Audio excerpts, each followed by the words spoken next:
Well, hey everybody, it's Joel Toppin here, and I'm working on a new project for GMT, and thought I'd show you a little bit about what I'm doing. So I've got on the screen here, I'll zoom in so you can see it, Ancient Civilizations of the Middle East, otherwise known as ACME. And this is the follow-on game to what, I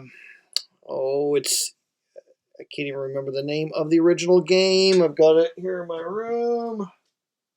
Well, something about ancient civilizations of the Near East. I think that might be it. Anyways, it's a civilization-based game, but it's kind of a sandbox game too, and it's got some pretty simple mechanics. It's pretty easy to learn and play. Use discs and a civilization display to show to represent your basic civilization.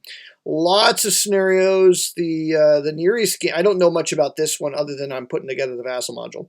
The Near East one, there's lots of solitary scenarios I haven't even explored yet. But I thought I'd show you what I'm doing for this one. This one's got a lot of different civilizations from the Near East. We're talking Bronze Age era. There's 17 different player mats, different civilizations.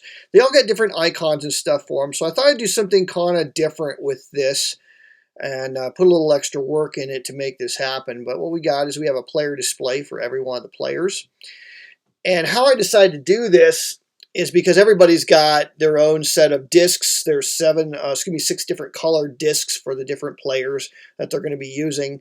And so what I decided to do is just make 6 player seats, each with that particular color, and then just make it so you could change the player mat to represent whatever kingdoms happen to be playing. And I have it set up for default 6-player game. So if you open up the green display, you'll see Egypt, Syria for orange, Scythians for the purple, Medes and Persians for the red, and Indus Valley for the yellow.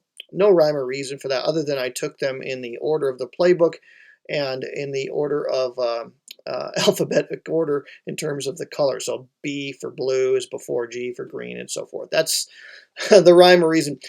And so if you want to change your civilization, you can just use the cycle button on the player mat. I made it so you can just cycle through it forward and backward.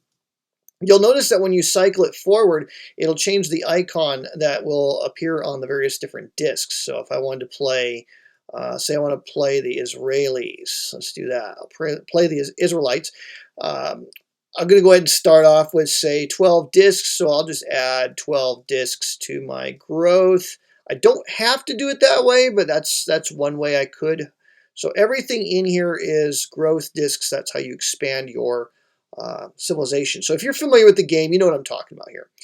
In this game, you've got a little square block that you're going to use to mark the homeland because there's sometimes different options. For Israel's options, there's only Judah to set up in, but you'll see for Syria, they could go in Ashur or Nineveh. The Medes and Persians can start in Parthia, the Medes, or Persis. And so there's some civilizations have different options. So you got a little block. And what I did in the game was make it so the icon for that particular civilization you've chosen will appear on that block. So if I decide, you know what, guys, I'm just not feeling it. Let's go ahead and be let's be the Greeks. I like that. Let's decide to be the Greeks instead. So I'll just drag this guy up to Thrace, and now I've got Greeks. And you'll see that all my discs will also reflect that new reality. So that's kind of a cool new mechanic. To make it easy to place your discs and to keep the number of discs finite, which is very important for the game, the way the game works, all you got to do is do a Control P on your civilization block, and it will create a layered piece that does not stick to that block. And so you get, once you have another piece, you can put it anywhere you want, and you can do another Control P from that, and it will create a stack. Now, I also made it so the discs will stack on top of one another because I don't remember the terminology for this game, but that's like a settlement for the Near East game, and then 3 is like a city, and that's really where things max out at the end of every round. You have to reduce down to 3 discs. You can grow up to 4, but you're going to lose those and so forth. So if you're familiar with the game, you know what I'm talking about. So for the setup, you just, create your stacks of 2. I think I made a total of 12 growth. So we'll put 2 and thrace. Probably put a couple down here. Where are we at? 2, 4, 6, 8, 9, 10, 11, 12. We'll do something like that. And voila. So if I try to create more with a control P, it won't do it. It'll report it, but it won't actually do it unless there's actually discs in the growth box. Now, say you want to place a disc because a card play could place a disc. I've made it a little bit easier to do. You can do a control shift P and it'll place from your available supply. I made it an extra keystroke because I don't want players to accidentally draw from supply when they intend to draw from growth. But I made it so you can do that and it speeds up gameplay. You don't have to drag and drop from this window at all. So I also created space off to the side of your player display to place face-up cards that are in play. There's Wonders of the World in the Near East game. This game's got deity cards, and so you'll be able to put those inside of here. I'm not convinced I have enough space yet, so I might have to adjust that, but that's where things stand as of the present. So just to show you a little bit about the functionality that we've programmed into this. It's taken a little bit of time and a little extra work to do this, but I think players will appreciate it. Player hands got space to draw 6 cards, and I created 2 extra slots just to make room to drag things around. You got to reduce down to 6 cards. I think with everybody but the Hittites. There's one entity that can have 7. But there's 6 slots that have a draw card button, and so when you draw, it draws from the Fate deck. So just for grins, I'm going to draw for the green color, the blue color, and the orange color. Just drawing 3 just to start things off. I'm going to add some more functionality to it, but at present, one of the cool things I'm doing in this is, say I want to play a card, I can right-click on it and choose to play card, face up, face down, discard, all the familiar stuff. If you just do a control P on that card, it will play that card to a place on the map that everyone's going to be able to see. So let's say I decide to play this card. In response, I'm not actually reading the text. I'm just hypothetically, say that was a response card or a negation card. Oh, and he's got a negation card, so he's going to negate the card that was negated, and so forth. There can be a lot of player interaction, at least in the Near East game, in terms of card play. Well, if you scroll down the bottom of the map, there is a card stripe, and I will go ahead and zoom out so you can see the whole width of the board. I made a stripe down here so players can do that interactive back and forth card play, but you'll notice there is now a colored box around the perimeter of the card showing who played it. And so that will make it easy for players to identify who played what card. And then I'm going to group this into one button. Right now they're separated on the toolbar because I haven't grouped them together yet, but this will be a single button that will reset the card slot. Nothing happens on your screen. It's something that happens behind the scenes. And then when you hit discard, it'll discard those cards. And if you open up the Fate card deck, you'll see that it got rid of those borders. So those are only temporary when you do your initial control P.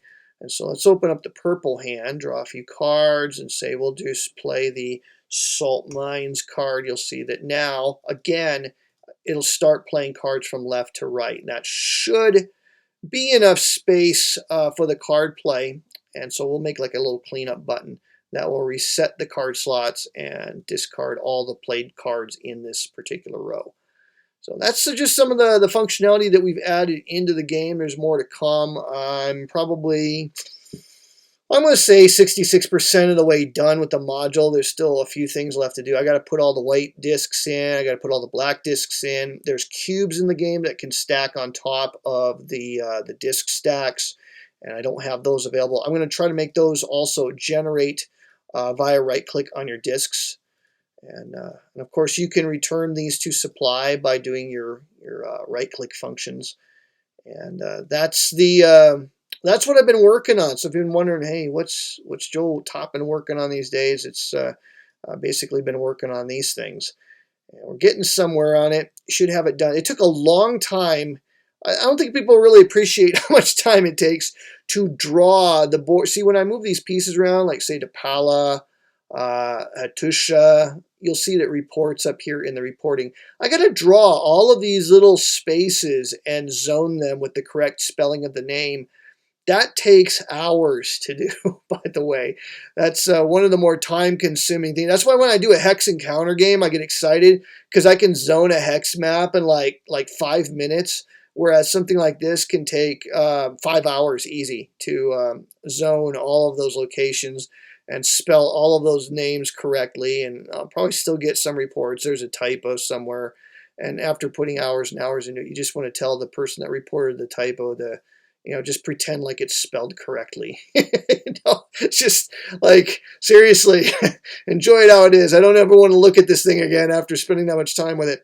But there you go. That's where I'm working on. And again, cool functionality. I think this will make it really easy for players then to remember, like, who's blue again? Are they the Thracians? Or because I figure in this game, it can get confusing. What are they? Are they the Thracians or the Greeks? Are they the Assyrians? Are they the Hittites, Mitanni? Who are these people?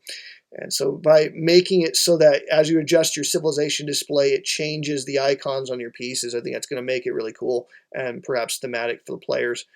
You'll notice with the purple, I made those icons white, so they do stand out a little bit better. And just got a lot of cool stuff in there. That was probably the most time-consuming part was adding this functionality to all of the player mats. But I just finished this afternoon getting all those things working. And so really from here on out, it's just the little things that got to go in there.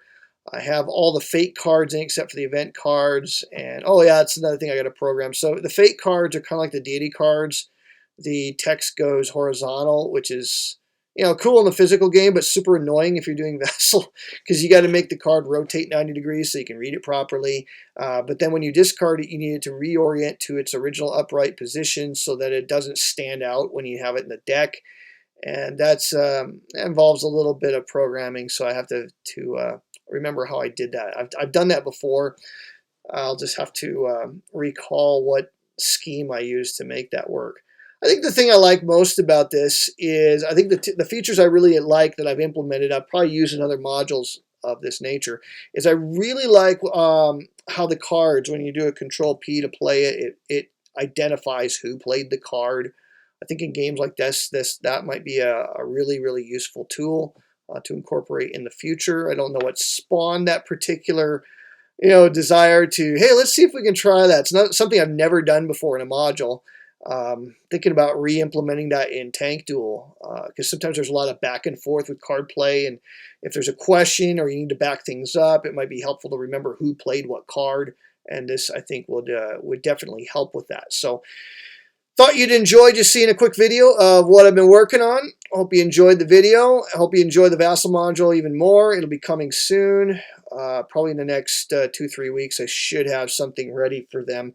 I don't think the game's out yet, so I'm waiting on what GMT wants me to do with the module, but just gives you an idea of what's coming down the pipeline. So y'all have a wonderful weekend, and we'll see you again soon.